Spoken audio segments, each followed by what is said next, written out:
Right, my name's Nick Jones and I'm a writer, director and slash producer at the moment of a small production company that I set up about a year ago called Grassroots Media.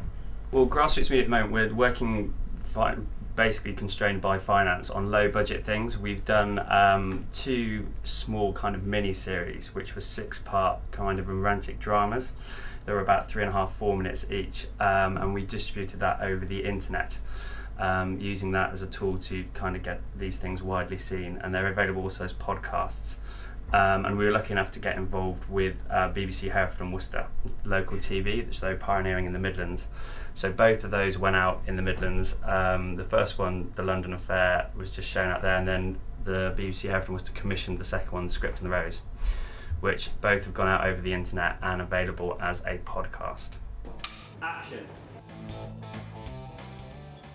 Right, to get where I am today, basically, when I was at school, we didn't have any theatre studies or drama departments that did courses. So when I went to university, I actually did business studies, so nothing kind of related to this industry at all.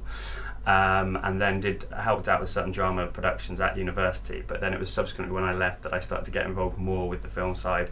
I've done various kind of work experience things with companies like Pathé Productions, working titles, and just running for people like that. But I say from my personal point of view, the way I've learnt most is just doing things yourself. Getting together some actors, cameras, and just on a really small scale, just learn basically by your own mistakes.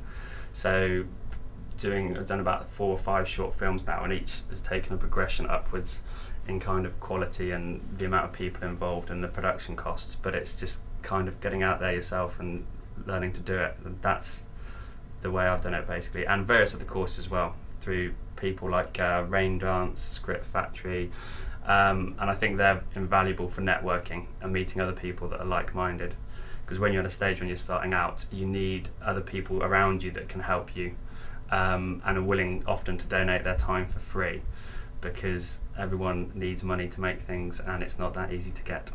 Well, basically, I'd done 3 or 4 shorts, and we thought we were trying to put together a bigger production short, and we thought now's the time to start a production company to basically give our package a better look, a more professional look, and that's how it initially started. So it was to finance a 20-minute short that we had some kind of a BAFTA-winning editor who was interested in editing it, and kind of an A-list star interested in being attached, but we decided we needed to set a production company and have a name behind it. And one of the guys that set up the company with me, he's got his own web design company. So we looked at using the internet as a form of kind of basically marketing ourselves. So, which also led us to do the first couple of productions, because we wanted something that the production company could go, this is what we can do, this is what we've done on a low budget.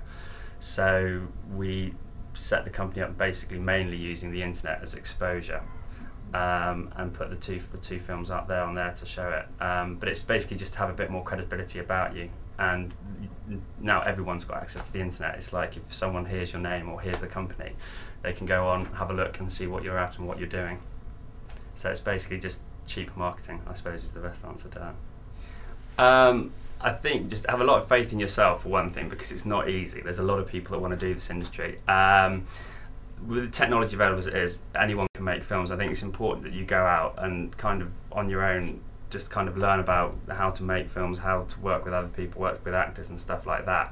I think it's also invaluable if you can get a foot through the door with certain production companies, other people, to learn how it's done on a big scale and build up contacts where you can distribute things. And I think doing various courses, being part of various networks is crucial. I mean, I wouldn't be kind of where I am or have the interest I have had from certain people if it wasn't for meeting more experienced people at certain organisations like Rain Dance, like the cameraman, the DOP that I use has got like 20–30 years experience, and we met and hit it off there, and he helps with most of my projects, which is really good for me. So I think it's just, and being generally nice to people. I think a lot of people are willing to work for free and work out there to help their own cause, like a lot of actors, a lot of people on staff and crew, and it's just getting out there and doing something is invaluable, I think, but just making yourself available to opportunities that come up. I think it's just having that passion and that drive to just I suppose a moment of epiphany. I was sat on a plane with this old man, and he was in his 70s, and he was being really obnoxious to start with, and then he just kind of said, which one bit of advice that stuck with me when I was 15 was just kind of like, if I give you one bit of advice the rest of your life, is he says, pick a job that you love doing, because 40-50 years to do a job that you hate is a hell of a long time. And that just stuck with me, and I just kind of like, I want to do a job that doesn't feel like a job, that's something that's fun, that's passionate, that I'm thinking about when I'm not working as well, which is why I want to do the film stuff. So I think if you can do something you love doing, then it's all worth it, even if you don't get paid a fortune.